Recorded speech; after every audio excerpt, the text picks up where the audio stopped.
Good morning, everybody. Once again, can I ask all of those in the back to move on in forward, find a seat, find a place where you can see one of the monitors. We'll get started here in just a minute. There's a pretty extensive demo list out this morning. You can find an electronic copy of that list utilizing the QR code. If you don't find yourself on the IAP, you may be demoing. You can also find electronic copies of the MAP products and the IAP utilizing that same QR code. We'll get started here in just a couple of minutes. I ask that you take the time now to move forward, find a seat. Once again, for branch directors and division soups, we've got a spot for you on the front row. Thank you.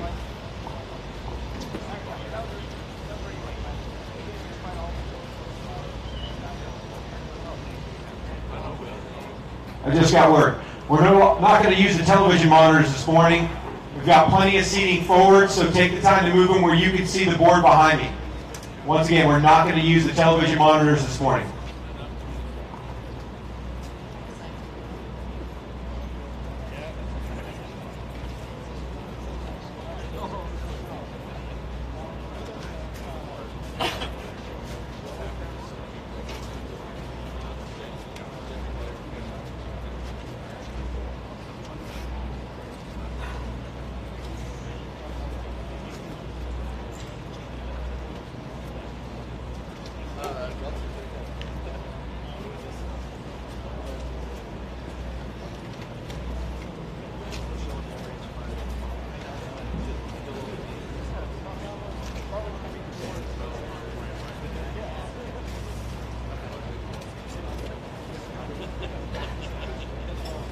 Yeah.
Good morning, everybody. Could I ask all those in the back to move on forward where you can get a good look at the map behind me? Once again, we're not going to use the television monitors. The crowd is shrinking. There are plenty of seats up here. My name is Mike Petro. I'm the Plant Section Chief for CAL FIRE IMT1. This is the CARR Incident Operational Briefing for Monday, August the 20th through Tuesday, August 21st. This is the 29th day of the incident. If you've not already done so, please take the time to make sure your phones are muted, your radios are turned down. Please take side conversations away from the briefing area. And we'll get started with the current update on conditions. Morning, Josh Campbell, Incident Management Team 1, Ops Trainee. So yesterday they had a good day, and last night they had a good night. So moving into Branch 1 was really good. Branch 2 was also good. They just continued to mop up and patrol, pull hose. Down in Branch 2 in Division Alpha, they utilized a helicopter yesterday to mop up some interior islands that were well interior. Moving into Branch 3 had a slop, 2.5 acres yesterday. It was an oak limb that fell across the line. They took care of that. It's lined, and they got hose all the way around it. They continue to work that. Moving up into Branch 4. Branch 4 still have that 60-acre slop up in November that we need to get taken care of. There's still hose on that all the way down to drop point 39. Moving down into Branch 5 in Division Papa, the fire has moved all the way to the lake. It's holding, it's looking very well. They're pulling hose and snap tanks out of there as well, and continuing to monitor that line. That's it, end report. All right, good morning, Brian Welber, incident meteorologist. So the weather's trending more favorable for mop-up operations, a little bit cooler today, a little higher humidity. The smoke around here is predominantly from the Mendocino fire and also the Hers fire, so that's going to drive a lot of the local action in terms of fire behavior. So expect the smoke to settle in just with all these light winds, both at the surface and aloft. Prevailing direction as we get into the afternoon will be your southerly up canyons, especially in Papa in November. If anybody ends up here on the north side of the fire, if you look north towards Shasta, you might see some cumulus clouds to the north, some towering stuff, but not expecting any activity around here. So anyway, even though the weather's getting kind of quiet, I know the fire's a little quieter, just be aware if you kind of move around or demote, there's still a lot of stuff going on a lot across the state in terms of wind and thunderstorm potential, so thanks, be safe. Good morning, Don Bersay, Fire Behavior. In the fire behavior nerd world, at this point in time, we call the fire a CBS fire, creeping, backing, smoldering. A little more towards the smoldering thanks to all your hard work going on here, but now I got to start talking about the potential outside of this fire and what you could be faced against, like they were yesterday down in here on the Gorge Fire, something at the west end of what we call the Arbuckle Corridor, and it's called the Arbuckle Corridor because it has 30-mile-an-hour winds. What we're looking at outside the fire area is a spread rate of 40 chains per hour. So that's a half mile per hour that fire could move for you. A chain is a measurement that we used back in the day. So that's 66 feet. 80 chains, if you remember, is 1 mile an hour. So that's what you're looking at in grass. Grass is a predominant carrier of the fire. If it gets established in the 10-hour to 100-hour fuels, now you got a bigger problem. They did a wonderful job knocking down the Gorge Fire yesterday, but keep alert to that. An example of this would be up here in Branch 3. We have SPI up there doing a harvest. They could get a tree going across the line, comparable down here in Delta, and now you're back at work. And the quicker you make of that work, the better we're going to be. So that's what to expect within the fire area itself. There are some hot spots up here below November, well interior, and these spots down here in Papa. But keep in mind what we could be charged with for situational awareness outside of our incident and the Hers incident moving to the southwest and the northeast also for your situational awareness. Make it a safe day. Good morning, Joy Tucker, Resource Unit Leader Trainee with Team 1. This is branch and division roll call. Please stand when your name is called. Division 1 and 2, turn out. Division Tango, Moore. Branch is what I was supposed to say there. Branch 3, Lotta. Delta, Bridget. Division India, Hernandez. Branch 4 and 5, Campbell. Division November, Fabry. And Division Papa Hawkins.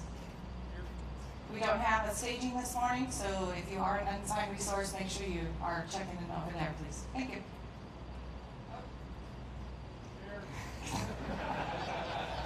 Rogue for suppression repair.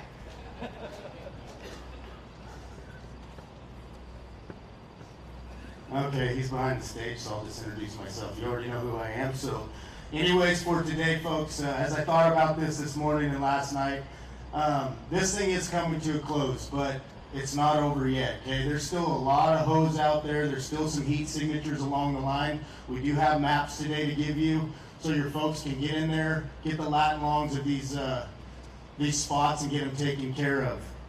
In branch 1 and branch 2, I need you guys to continue to patrol and monitor that line, take care of that. If there's anything in Alpha where they had the issue yesterday and had to use the copter, I need that taken care of as well. The slop that they had in Division Delta, that needs to be taken care of today. Go in there, make sure it's all out. If you can pull the hose, pull it, but don't pull it too soon. We'd hate to have to go back in there and put the hose back in there. Moving up into branch 3, right between 36 and 37, drop point 36 and 37, the SBI is going to be falling trees in there. So make sure your folks are aware of that. Make sure they stay out of the way of their operation. They do have permission to be in there. So I believe there might be an engine staged up there with them so they can take care of anything if they do drop any trees across the line into some hot stuff. Branch 4 and branch 5 in November still has to get that spot taken care of. They should be almost done. If they are, then we will pull that hose. If not, then we need another day in there. They just need to let us know. And then also down into the bottom end of branch 5, they're going to take a look at that stuff along the lake and make sure that's secure, and then we'll continue to move on. Also, as you folks are driving around, this isn't just for the people that are on the engines or whatnot. This goes for everyone, for water tenders, private dozers or whatnot. If you're driving around on these interior roads and you happen to see something that needs to get taken care of, such as hose, hot spots or whatnot, make it known to our folks that maybe not be going, or they're not going in there. Make it known so we can get someone there to get it taken care of. The faster we get this taken care of, the faster all of us can go home safely to our families. And I know all of you have been here a long time. I've been here a long time, and you know, it's something that we all want to see completed, but we also want to turn the product over to the unit done, taken care of, so they have very little work. Have a good day and be safe. Good morning, Thomas Smith, Air Support Team 1. Today for fixed wing, we don't have any needs or plans for them. For rotor wing, we'll be based entirely out of Mountain Gate with one Type 1 water dropping helicopter, 2 Type 2, and for daytime only air rescue, we'll have a state ship for you guys. As always, order appropriately and monitor air to ground. Have a safe day. Good morning, Anthony Swan of Safety IMT1. Couple things today. Ops mentioned one of them is there's going to be some falling crews up the northern part of the fire there, falling some trees. There will be no logging trucks in that area, just falling modules. Also, there's going to be some work down at Rainbow Lake, too. Big changes in the IEP today. Your ICS 205, your communications worksheet. You guys notice there's only one page now. There was 3 pages. All the channels you need are on that one page. The one big change to that, though, is up here from French Gulch to Highland Ridge. That traffic plan you guys have been utilizing, it was a NIFC channel, it's now VTAC 12, so make note of that. No one's going to be listening to that NIFC channel, VTAC 12. Other than that, we're getting to the end of the fire. Don't get complacent now, we're almost there. Let's all go home and have a good season. Thanks. Good morning, Pete Sokol, Medical Unit Leader. You will find your medical plan on page 24 of your IAP. We have 1 ambulance out at Lakehead. We have multiple medics around branch 3 through 5. If you do not have a laminated 9-line card, please seek out either an EMT or a paramedic that's in your branch, division, whatever, or you can come to the medical unit trailer right there. We have a whole stack of them. You guys have been doing a great job using them, so keep it up. Have a safe shift. Jacob Garrett, Team 1 Facilities. Remember to follow the traffic plan. I know we're getting down to the incident, so let's not cut corners. We don't want any accidents. Another message from supply, it's already been mentioned, is we're missing a lot of hose, pumps, and tanks. So please, if you guys see them out there, make the proper notifications so we can make a plan and bring them back in. Thanks. Have a good day. Good morning, Anthony Romero, Public Information Officer. Please turn to page 31 in your IEP. Today's acreage is 229,651.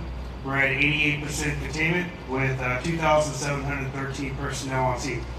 So today's, we're not going to be accepting any more boxes for sending out to FedEx, so please don't order anything anymore. We are going to be sending out any postage out for mail, so any letters we can send out. Also, we have a lot of lost and found, so please come to our trailer if you guys lost anything. And also, please follow all social media policy for CAL FIRE. Have a safe trip, or safe day. Morning, everyone. Jamie Hill, Training Specialist Trainee. Just a quick summary from the training desk. Currently on this incident to date, we've had 286 trainees. Of those, 68 have been able to get their final qualification recommendation. If you're still a trainee operating on the incident, please make sure you start the closeout process before you do the demo. Tomorrow, Tuesday, at 1200 hours is the deadline to close out your train packets, so come see us early. Please see your train message in your IEP on page 33 for specific items needed to perform your closeout. We're located in the Sorrow Hall building right to my left. Thank you. Have a great shift. A couple quick messages before we conclude with final comments. Once again, from finance, please remember to continue to turn in your shift tickets and your water use reports. Out-of-state engines, complete the fuel ticket. For the finance message, you can find that on page 26. If you were demobilizing, there's a message on page 32. You can see the demobilist posted around camp, as well as available electronically utilizing the QR code. Remember to all divisions, make sure you're taking roll call at your breakouts and the completion of your, before leaving the line, out to the line. Make sure you're downloading that with deputy operations.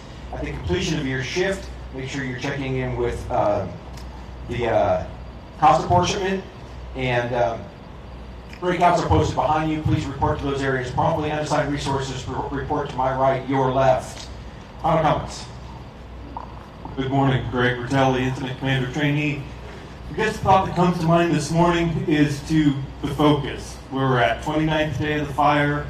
Had a slob over yesterday with a tree falling across the line. That brings up a couple of potential red flags. So really just being focused on what's at hand today. That division you're going through, that branch you're going through, if you see something that looks out of the ordinary or not right, I think Josh summed it up the best. Help each other out, have that communication. Be thinking about the task at hand today. Don't be thinking about the other fires, what's going on at home, bills to be paid. That will come in time. So, and I know we're, have a long fire season ahead of us, but be focused on today, taking care of yourself, and then when you are traveling and when you do get home, then focus on that portion of life to take care of yourself and your family. Want to see you back here safe, get you home safe, but a lot of that comes from you as well. So have a good day, have a safe day, see you tomorrow. That concludes our briefing. Once again, please make sure you're reporting to demo at your appointed time. Unassigned resources to my right. Thank you very much for your attention.